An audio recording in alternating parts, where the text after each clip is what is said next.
तो अब बात करते हैं सूर्य वलय की। ये सूर्य वलय है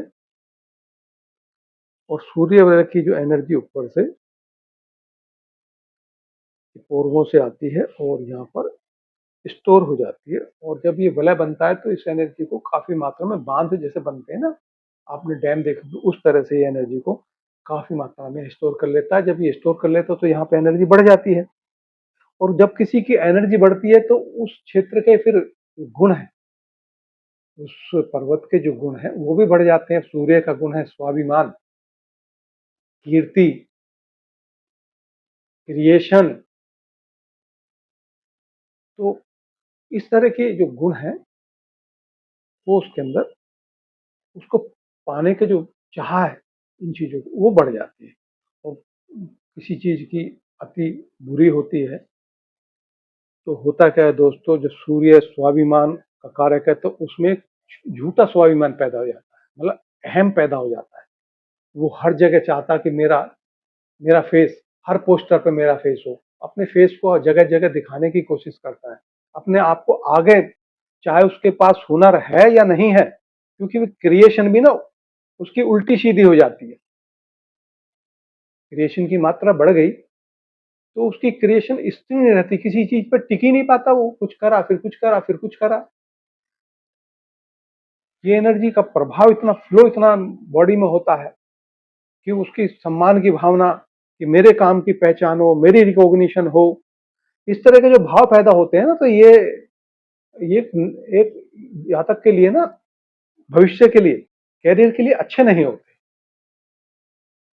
तो ये क्या हर किसी में होता है? जी नहीं, ये एनर्जी है। इसको, इस एनर्जी को, कोई भी एनर्जी है आपके पास, कोई भी पावर आपके पास आ गई, एक्स्ट्रा आ गई, तो उसके लिए विवेक चाहिए होता है।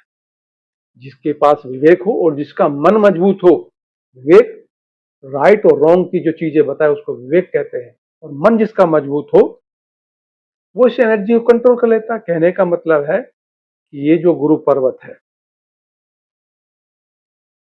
ये दोस्तों उभरा हुआ होना चाहिए। इस पे कई तरह के निशान, इस तरह के निशान, शुभ निशान होने चाहिए,